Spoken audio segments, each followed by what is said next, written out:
Chosen One, I know a secret about you. I saw something happen in heaven, something they didn't tell you about. This knowledge will change everything you knew about yourself. And you absolutely cannot skip this. There was something in heaven that they didn't tell you about. You were going about your normal day when something unexpected happened. It felt like just another time you had to push through and stand your ground when everything was against you. An event that seemed small to us on earth, but was felt in heaven like a quake. When that moment came, when you stood that way, when you carried yourself with that spirit, when you had that exact mix of fire, grounding, and unwavering knowing, God was quiet, not from sadness or anger, but from something else. Something that can't be named in words. The kind of awe that only God saves for the rarest things. Being in charge of all the angels in heaven and having been on the edge of impossible battles since the beginning of time, Archangel Michael turned to see what God was seeing. Michael, who has seen everything the spiritual world has to offer throughout all of history, looked at you and the way your spirit holds itself when there aren't many people around to see it. Michael has seen warriors, prophets, kings, martyrs, and intercessors carry heavy loads that broke nations. Again, Michael was truly, completely, and without a doubt stunned. Please think about that for a moment before we go any further. The archangel who has seen it all is shocked by you, by the way people in your life have been telling you to handle things, and by the fire that your problems have been trying to put out, by the refusal that is built into you from the inside out. Not giving up on being small when you refuse to put down people who are uncomfortable with what God put inside you. This message is for the chosen one who has been told their whole life that they need to be more humble, nice, tasty, and fun to be with. The person who was told they were wrong wasn't doing anything wrong. They were being something that made other people aware of their own flaws. People have called them difficult, proud, too intense, too much, hard to reach, scary, and someone who thinks they are better than everyone else. They were never willing to act like they were less than what God made them, though. The person who slowly but surely began to think that maybe everything was okay. If the fire they carry isn't a gift but a problem, it could be the thing that burns inside them and won't go out no matter what tries to put it out. If that thing is really the flaw in their character that everyone in the past kept pointing out, if only they could have more peace, success, relationships that last, they should learn how to say no. Please pay close attention. Chosen one. Being speechless in front of God was not a sin. Someone signed it. It was the sign of someone who was so in tune with who heaven wrote they were before the world was even made that even God stopped to take it all in. Not to fix it, to keep it hard, to see it and treat it with the same respect that the Bible says God has for people whose hearts are completely His. Perfect does not mean whole. Complete means not split up. Complete means that they have the right kind of fire inside them and won't let the pressures of the world change it. The thing that people in your life have called a problem is your attitude, which is not split up.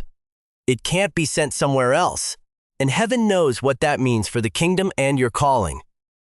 Even if the people around you can't see past how it makes them feel, I want to explain what it means to be spiritually speechless. Before we talk about the 5 things God saw in you, we don't mean that God was confused. When we say that God was speechless, there is no confusion for God. It's not that we think God didn't expect this.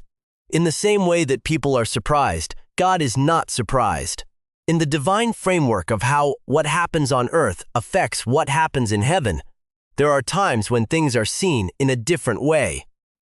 There are times when something happens in heaven that doesn't just be acknowledged or watched over and over again. There is something that ripples and makes the people who watch from heaven take note in a way that is different from how they normally do that. Now is one of those times, your time. Please know that every seed you plant in this mission grows into a torch that shines in someone else's darkness. Whether by buying a coffee, making a donation, or becoming a member of our community, does not go to a channel. Your actions are supporting a divine mission to save lost souls. But more than your support, we want your presence. When you head to our community, through the link in the description or the pinned comment, you aren't just visiting a site. You are entering a community of like-minded believers. This is a sanctuary where you can post your prayer requests, lift up the burdens of others, and engage in daily discussions with a family that speaks the language of faith. Whether you are joining one of our membership tiers for deeper study, sowing a seed of faith, or simply joining our daily morning prayers, you are helping us build a global altar of worship. Heaven moves through willing voices, but it grows through a community that stands together. Each gift you give acts as living water for those in our community, seeking healing and hope. Give, and it will be given to you is the promise that sustains our shared mission. I invite you now to step out of the shadows and into this circle of prayer. Come with purpose, join the conversation, and plant your seed in fertile ground. Let's open the heavens together. Release your seed today. Join our community and see what God brings back into your life. That kind of ripple was caused by the way you think, and it has been building into something specific for your life, something that has to do with the fact that God was speechless. And then there was silence. There was something in the silence that wasn't empty. Making a choice could be heard in the silence. When there was silence, something that had been waiting for you finally had a chance to come out.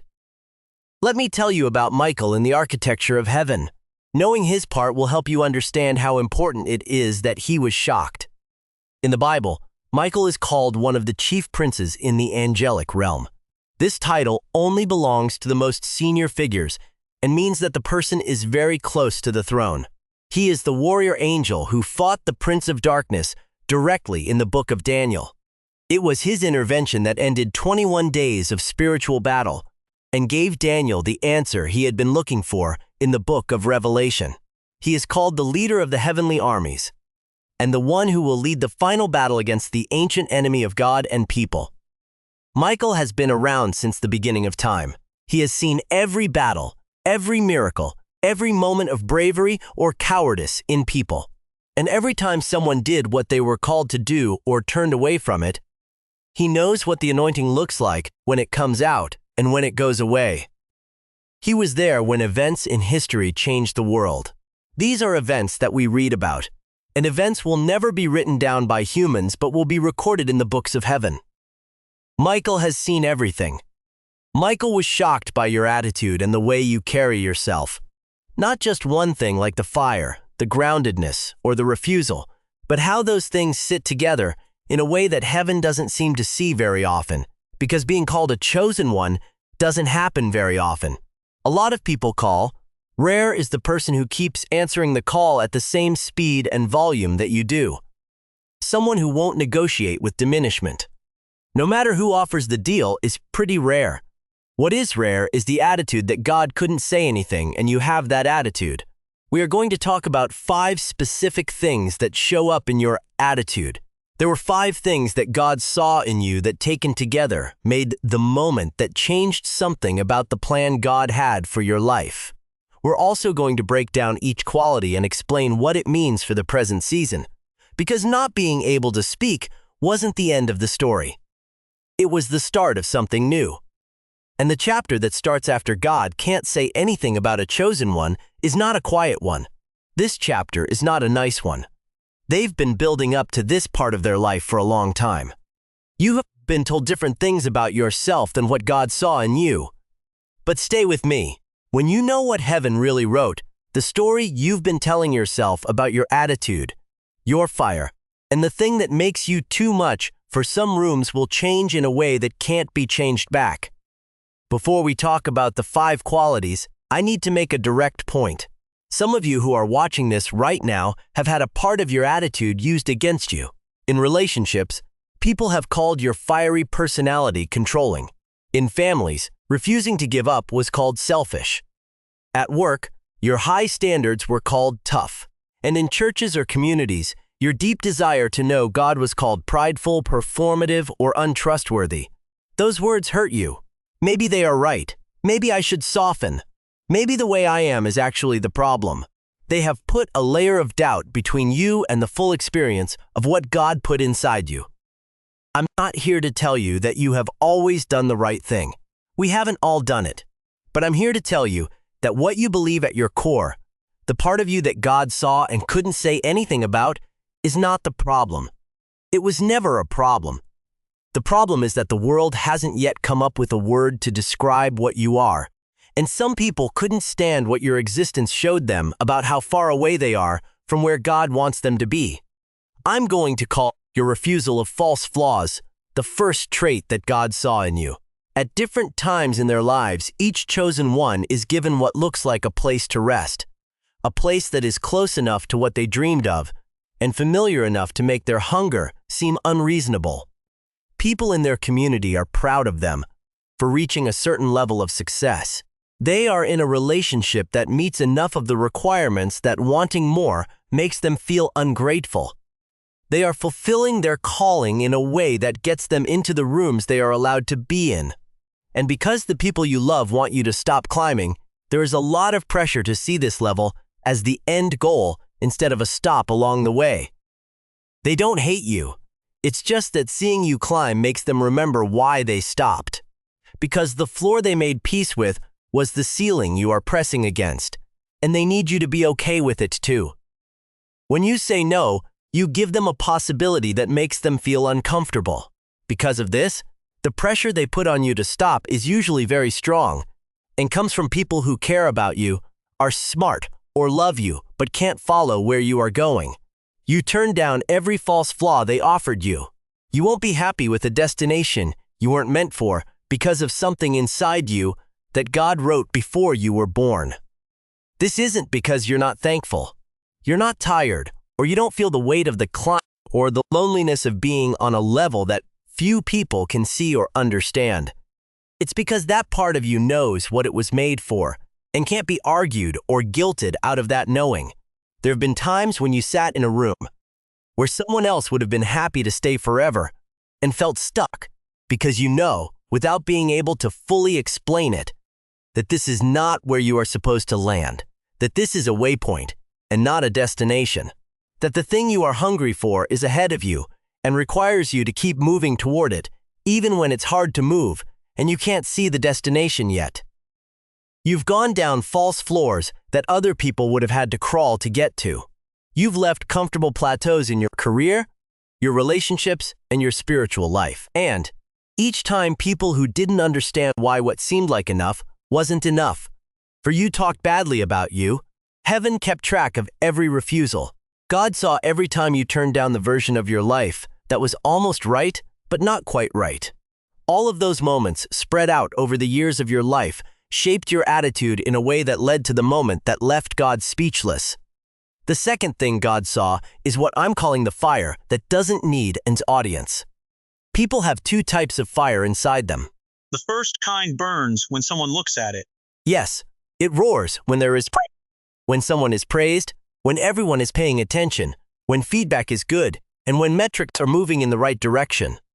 The fire is real while it's going. It is not a fake. It's natural, human, and right. But it needs fuel from somewhere else. When the crowd leaves, it goes dark. When the recognition stops, it gets smaller to keep burning at full power. It needs confirmation from the outside world. Because of this, its output is linked to the environment and goes up and down depending on how much the outside world responds to it. A lot of fires are like this. While it's not embarrassing, it's also not so bad that God can't say a word about it. The second kind of fire goes out when no one is around. After the cheers have stopped and the room is quiet, the season of fame has ended and the season of obscurity has begun. If the work is being done in the hidden year, the in-between time or the stretch of preparation that doesn't look like anything from the outside, if the community isn't celebrating the calling, if there isn't much proof of progress, if the timeline is long, and if the fire could very easily go out, but doesn't, then the work isn't done. It doesn't even dim. It stays the same temperature day or night. This is the fire that God sees and can't take his eyes off of. This is the fire you carry. There were times when there was no reason for you to keep burning. For long periods of time, you had nothing to show for your hard work. But you kept growing, showing up and applying yourself to your calling. There was no proof that it worked. There was no important point that proved the direction. The fire did not go out. It wouldn't let go, not because you are great or because it was easy to be quiet. But what's burning inside you isn't made by you. It comes from somewhere that isn't affected by what's going on outside. God can see where it comes from. It's something only God knows. And heaven takes notice in a way that normal faithfulness doesn't when a chosen one carries that kind of fire. Another thing God saw in you was this second quality. Not just that you care a lot while things are going well. A lot of people are excited. There is a lot of passion that runs when things are going well, but that you are on fire in the quiet, in the hidden, and in the times when passion doesn't pay off right away, where the cost of continuing is high and the reward of stopping is immediate relief. That doesn't happen very often, but God saw it in you and kept seeing it, even though there wasn't any outside confirmation during times that should have worn it down. And something about seeing it led to part of the moment when I couldn't speak. The third quality is the one that people around chosen ones most often get wrong. In my language, I call it the weight-bearing posture. Certain people carry things, not just general problems or the normal trials that come with living, but specific, heavy, unfair, and unfairly disproportionate burdens that came into their lives, not because they earned them, but because of who they are, and because the enemy of their calling saw them as a threat early on and started putting pressure on them in a specific way. You can feel these burdens. They're not metaphors. They are pressures on money that came at the worst possible time and in the worst possible amount. Losses in relationships that happened right when people needed each other the most and the foundation felt weakest. Health, opportunity, and timing setbacks that looked like they were caused by war rather than chance. The kind of trouble that doesn't just happen to you, but seems to know exactly where you are weak and how to put the most pressure on you with the most accuracy. And the chosen one who carries these things with a certain posture, not one that acts like they aren't heavy, or one that shows off their strength for people watching to see if they will fall. That posture is seen in heaven more than anything else. It's the posture of carrying them while still moving forward, pressing toward the calling, showing up in the morning and doing the next thing. Refusing to let the weight determine the direction or the destination. Since it's not performance, it's not possible to fake the weight-bearing position. Either the weight is really on you, and you are moving while carrying it, or you are pretending to do something that isn't real, and the people in heaven can tell the difference more clearly than anyone else. God has seen how heavy it is on you. God hasn't been blind to it, pulling his eyes away from it, or holding off relief because it's not ready yet, or because you haven't been good enough to deserve it. God has seen your posture, how you've carried what was put on you, and how you've kept going, even though the load wasn't fair, wasn't proportional, and wasn't something you did anything to earn. He has seen how your spine has stayed straight, your direction has stayed true, and your purpose hasn't been redirected by the pressure. The third thing about your attitude that led to the moment that left God speechless was the way you carried your weight while still moving toward your destiny. In these messages, we sometimes go through the qualities so quickly that we don't give them time to land where they need to. That's why I want to take a moment to ask you something. Have you ever been told that you were doing a good job with something when you weren't sure? Someone may have looked at how you were living your life and said, "I don't know how you do it." What if you told them you weren't sure you were doing it at all? You were still here, still moving, and still wouldn't stop, even though it would have been nice to stop. That's the posture for bearing weight. God saw exactly what you said. The "I'm not sure I'm doing it, but I'm doing it anyway" is what heaven sees and records as one of the deepest expressions of what it means to be a chosen one in the real unfiltered circumstances of their calling. Because faith that knows it is winning isn't something that only a few people have. What's the rarest kind of faith? Faith that doesn't know yet, but keeps moving forward anyway, even though there isn't enough evidence to make moving forward seem reasonable. That's your faith. That's how you stand. That's the third thing that made God and Michael watch in silence that was louder than any words. The fourth thing God saw about your attitude is what I'll call the sound of your yes. It's not what you say yes to, but how you say it. When someone you choose says yes, even though they know it will cost them, that yes has a certain quality to it. It's not the yes of someone who doesn't know what they're agreeing to. It's not the enthusiastic yes of someone who hasn't felt the weight of the calling yet. This is the yes of someone who knows who has been on the journey long enough to know that saying yes to God means agreeing to things that won't always feel like blessings at the time they happen. Yes to the trimming, the planning that looks like it will take longer than expected, the fire that refines without a reason, the waiting room that doesn't say when it will end, and the doors that shut just as the important doors open. That yes carries a lot of weight, and you keep saying it even though you know you won't get immediate relief, an explanation, or a reward. You have said yes to God when it would have been easier and more socially acceptable to say no. It was hard for the people around you to understand why you said yes. From the outside, the path your yes meant you would take looked like a step back. From the outside, it looked like a waste of time. It looked like you were giving up things that a wise person would have kept. The yes still came, because the fact that you know this is the right path is stronger than the logic that says something else is better, because how you feel about God is not something you decide after looking at all the evidence. It's just the way you are. God heard that yes over and over again. In the spiritual world, there is something special about the way a chosen one says yes. Someone who has been chosen knows what they are saying, has felt the cost, and still said yes. Their yes is not naive, it is chosen. Their obedience is not automatic, it is chosen. This sends a different signal to the heavenly realm than the normal signal of human faithfulness along the whole path of your life. God has been getting that signal from you. It was easy to say yes sometimes, and it cost you something real and visible other times. During the years, when saying yes bore fruit that other people could see, and the years when it led to hidden growth that no one could understand or celebrate. The moment which left God speechless was built by your yes coming back over and over again. It's not that you've never wavered, but even when you were doubting and asking questions, the yes always came back. And that's one of the most important things about how strong your faith is.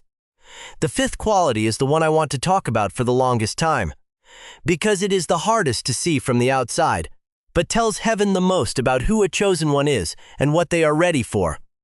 I call it protecting what God put in you. Everyone who has been chosen has a special gift from God that was there when they were born. Something unique about their abilities, perspective, and vision that can't be found anywhere else in the world. It's not about being better than other people. It's about being given a specific task. The chosen one carries something that is especially important to the purposes of the kingdom in their generation. The person who is against you on that assignment knows everything about you. It's not been random that you've been under a lot of stress and had attacks on your peace, your identity, and your faith in what you carry. They want you to let go of what was put inside you and believe that what you carry is not valuable enough to protect. In any case, you have protected it, though not perfectly. There have been times when you doubted so much that the gift stopped working and the vision became cloudy. It came back, though, and you went back to it. Right now, it's still inside you, still burning, still whole, and still focused on the job it was put there to do. The fifth thing that God saw about your attitude was how you've kept what God put in you alive. As this awakening grows inside you, know that helping with this mission is not a joke. It is a sign from God. You can support this work through the link in the description or the pinned comment, whether by buying a coffee, making a donation, or becoming a member of our community. By doing so, you become part of Jesus' plan to save souls who are still stuck in fog. Every seed turns into light that fights against darkness. What God has already planned for your life can be unlocked through your giving. Let us now talk about what took place during the quiet time. Because God not being able to speak is more than just something God saw. It shows that God made that choice. It makes a decree or decision in the court of heaven about what is now free, open, and ready to move in the life of the person who made God react in that way. The life you've been living is on one side of the threshold. The chapter that all of that got you ready for is on the other side of the threshold. And God's silence, the moment when God couldn't say anything about who you are, was like the door between those two chapters opening. The decree that was made in the silence, which Michael and God both saw, is a decree of freedom. What has been growing in the hidden season is now coming out to the light. The change has already begun. When God is moved to speechlessness over a chosen one, That person starts living the life that they were always meant to live. There was a season, a refusal of false flaws, a fire in the dark, a weight that was carried forward, a yes spoken into uncertainty, and protection of what God put in you. All of these things added to the plan that heaven is now reading in full. So, let me tell you what Michael said. Michael, who was amazed by what he saw in you, wrote down in heaven's record about the chosen one who had the 5 qualities that made God speechless. Michael said that the chosen one turned down every false floor, had fire that didn't need an audience, carried their weight in a way that didn't let the weight change direction, said yes when it would have been easier to say no, and kept what God put in them safe. Then Michael said something else. Michael said in court that this is a ready vessel, that all the planning is done, that the chosen one who got this particular answer from God is no longer in the waiting room. The wait area is now ready. The door is open. The next chapter has also been given the green light. Now, I need to talk to you about something that turns the spiritual reality to a useful tool. God uses both spiritual and natural things to do his work, and the natural brain is one of the main ways that a chosen one's gifts, calling, and vision are shown to the world. Neurosurgeon Dr. Daniel Barron works in New York City. He has found that it is possible for what he calls whole brain activation, which means using both sides of the brain at the same time. Almost all children have this ability, but as an adult, less than 1 in 1,000 people can still naturally get to the state of full brain activation. They lose access to the gifts God gave them, the intuition and the creative synthesis. Doctrone created the 8-minute daily audio program called the Genius Switch. It uses neural sync technology to wake up both sides of the brain at the same time through headphones. What this means for a chosen one in this new season is important. In order for you to fully use everything that was put inside you, you have to fully activate the tool that you use to express those things. The brain plays that part. That's what the Genius Switch does. As promised, the link to it is in the text below. Lisa is a businesswoman who sat down to work on her business plan and got clarity that she hadn't had in years after using the Genius Switch. Matthew, a man who works in the church, said it was the first time in years that what he said matched what was in him. This is what activating the whole brain does for someone who has been doing the work to get ready. There is something at the heart of the 5 qualities we talked about today. That thing is who you are. Identity substitution is one of the main ways that chosen ones are hurt. It is trying to get you to replace your real identity with a slightly smaller version of yourself. It wants you to become a person who fits better in the places you are, a version that has agreed to the false flaws and turned down the fire to a socially acceptable level. This substitution happens slowly over years, but the reason God couldn't say anything about your attitude is because it has resisted this substitution. The unique thing that God made is still with you.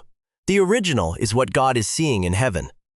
Ellie was told she was too much for most of her adult life. She learned to act like a smaller version of herself.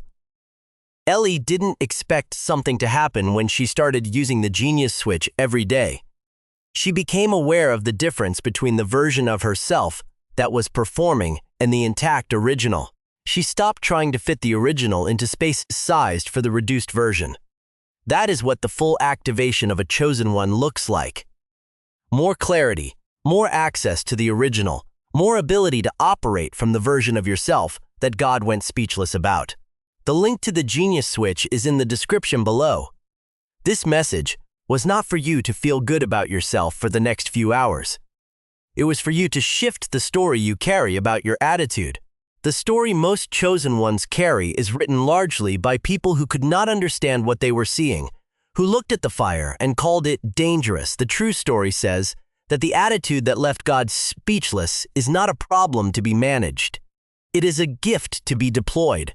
The chapter requires the original, not the edited version. The door between the preparation and the manifestation is no longer closed. The question is whether you are willing to walk through the door as the version of yourself that God went speechless about. If this message confirmed something in you today, I want to ask you to drop "I see it" in the comments below. Not as a ritual, but as a declaration that you are willing to walk through the door as the original. Share this message with someone who has been told they are too much. Subscribe so that the next message meant for you reaches you when it arrives. Go to the link in the description. The Genius Switch. 8 minutes a day. Walk into this chapter with everything working. Chosen one. God went speechless. Michael was stunned. The door is open now. Walk through it as who you are. All of it. You are about to enter your divine future. But remember, this breakthrough is not for you alone. Archangel Michael is inviting you to visit our community through the link in the description or the pinned comment.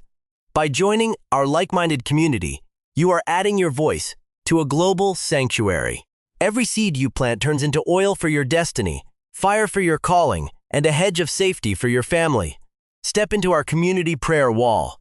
Share your heart. And as you give, watch God multiply what you let go of. You did not find this message by accident. You are being invited into a protected, faith-filled community, a place where divine abundance is a promise. Join our inner circle through the exclusive link in the description. This is how you guarantee you never miss the personalized messages and spiritual warfare tools meant to elevate your life. Whether you join as a member or sow a seed through our resources, your presence and energy change the world. Take the step. Your abundance